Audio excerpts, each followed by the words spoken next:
ఈరోజు మీకు ఏదో చెప్పాలని ఆలోచించుకుంటా ఆఫీస్కి వెళ్తూ బస్ ఎక్కిన అట్లా ఆలోచిస్తూ బస్ స్టాప్ దాటేసిన. డియర్ గర్ల్స్, పొద్దుగాల 4 నుండి నాకు అసలు నిద్ర లేదు. ఏమైనా కొటేషన్స్ పెడదామా ఉమెన్స్ డే సందర్భంగా అంటే నా ఆలోచన మీకు అంత దగ్గర చేయలేదేమో అని నా బాధ. ఆడవాళ్ళు అంటే చదువుకున్న వాళ్ళు అయి ఉండొచ్చు, లేదా పెద్దవాళ్ళు అయి ఉండొచ్చు, ఎవరైనా అయి ఉండొచ్చు, వీళ్ళంతా నాకంటే ఎంతో తెలివైన వాళ్ళు అని నా ఫీలింగ్. కానీ వాళ్ళు సగంలోనే అట్రాక్ట్ అయ్యో, లేదంటే ఇంట్లో తొందరగా పెళ్లి చేసో, స్టడీస్ కంటిన్యూ చేయకనో, లేదంటే స్టడీస్ కాకుండా ఇంకేమైనా చేయాలని ఏం చేయకుండా ఉండడమో, ఎట్లనో ఏం చేయలేక ఆగిపోతారు. అట్లా ఎందుకు జీవితాన్ని ఆగం చేసుకుంటారో నాకైతే అర్థం కాదు. నిజంగా నా పర్సనల్ ఒపీనియన్, నా గురించి నేను చెప్పాలంటే నేను అన్ని విధాలుగా ఫెయిల్యూర్. ప్రొఫెషనల్గా అయి ఉండొచ్చు, ఒకనొక సందర్భంలో ఫెయిల్ అయిన సిచ్యువేషన్, పర్సనల్ లైఫ్లో అయి ఉండొచ్చు, లేదంటే స్టడీస్లో అయి ఉండొచ్చు, అన్ని విధాలుగా ఫెయిల్యూరే. నాకు అంత తెలివితేటలు కూడా ఏముండవు, బట్ ఒక మొండి అమ్మాయిని అంతే, పెద్ద స్పెషల్ గారిని అయితే కాదు, మీ అంత అయితే కాదు. ఇంకా విషయంలోకి పోదాం. డియర్ గర్ల్స్, మీరు ఒక అద్భుతం అని నా ఫీలింగ్. చిన్నప్పటి నుండి ఎన్నో హరాస్మెంట్లు ఫేస్ చేసి ఉంటారు.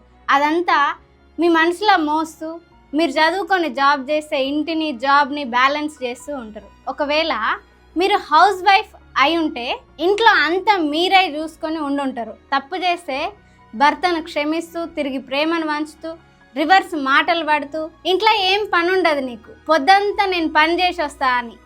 సో వాట్, ఇంట్లో మీరు లేకపోతే కళ్ళు ఉండదు అసలు. వాళ్ళ అవసరాలన్నీ మీరై చూసుకుంటారు. ఒకవేళ లవ్వర్ ఉంటే వాని టైమింగ్ కోసం మీ టైమింగ్ సాక్రిఫైస్ చేస్తూ, తిరిగి మాటలు నీకేం పని లేదు, ఎప్పుడు నా ధ్యాసనే, ఇలాంటి మాటలు పడుతూ, నిజానికి ఆ అమ్మాయిని వడనీక వాడెన్నో మాటలు చెప్పుంటాడు. చిన్న నోట్, ఖచ్చితంగా మంచి అబ్బాయిలు, ప్రేమగా చూసుకునే వాళ్ళు, అర్థం చేసుకునే వాళ్ళు కూడా ఉంటారు. బట్ నేను చెప్పేది ప్రాబ్లమ్స్ ఫేస్ చేసే అమ్మాయిల గురించి మాట్లాడుతున్నా. వాళ్ళు ఖచ్చితంగా ఒక అద్భుతం అని నా ఫీలింగ్. నాకెందుకో మీరు భరించట్లేము ఇంకా అనిపిస్తే రిలేషన్షిప్ని బ్రేక్ చేయండి అని చెప్పట్లేను.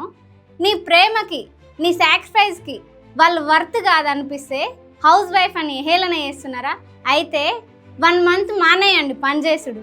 అట్లా చేసే ఇంకో మాట, బయట ఏం పని చేయలేవు, ఇంట్లో ఏం పని చేత కదా అని కొద్ది రోజులు దూరంగా వెళ్ళిపోండి, అమ్మ వాళ్ళ ఇంటికి లేదా ఫ్రెండ్స్ దగ్గరికి.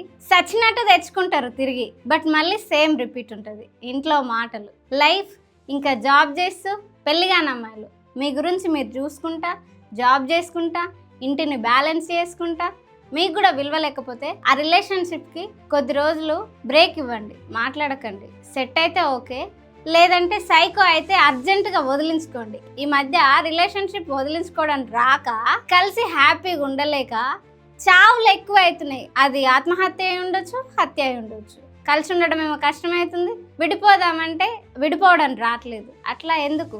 మీకు మీరు ఇండిపెండెంట్ లైఫ్ గొప్పగా లీడ్ చేయొచ్చు కొద్ది రోజులు. మీరు ఖచ్చితంగా వాళ్ళ కోసం అయితే పుట్టలేదు. ఇంకా ప్రేమ ఎక్కువ అయితే ఒకరి కోసం ఒకరం పుట్టినాం అనిపిస్తుంది అంతే. అది బాగుంటుంది కూడా. మీకు ఏదో చేయాలని ఉంటుంది, బట్ ఇంట్లో వాళ్ళు ఒప్పుకోవట్లేరా? అయితే ఖచ్చితంగా గట్టిగా హానెస్ట్గా ఎక్స్ప్రెస్ చేయండి, ఓకేనా? వినకుండా నీ ఇష్టాన్ని పట్టించుకోకుండా ఉంటే కొద్ది రోజులు వాళ్ళని పక్కన పెట్టి కష్టపడి మీకు ఇష్టమైన దానికోసం గట్టిగా పనిచేయండి. ఇంకా లాస్ట్, చాలా హానెస్ట్గా ఉండండి. ఎక్కడైనా రూలింగ్లో ఉండండి.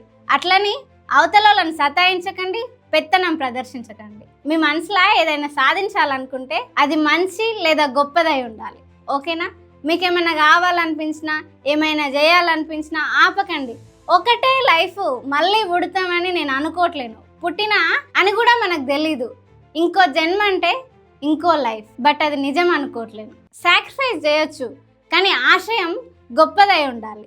రమాబాయి కూడా భర్త కోసం పిల్లల్ని చంపుకుంది. అప్పుడు ఆమె భర్త మనందరికీ హక్కులు సాధించి పెట్టిండు. సావిత్రిబాయి అసలు పిల్లలు వద్దని ఎవరికి సంతానం, బిడ్డని సొంత కొడుకులాగా పెంచుకుంది. ఎంతో మందికి చదువు చెప్పింది, రోగులకు సేవ చేసింది. కాబట్టి సాక్రిఫైస్ కి ఆశయం గొప్పదై ఉండాలి. వాళ్ళలాగా మనం చేయాలని కాదు, మన చిన్న జీవితంలో చిన్న చిన్న సాక్రిఫైస్లు మనకు సాటిస్ఫాక్షన్ ఇవ్వాలి. అట్లయితేనే సాక్రిఫైస్ చేయండి, లేదంటే కాంప్రమైజ్ లేకుండా అనుకున్నవన్నీ చేసేసేయండి.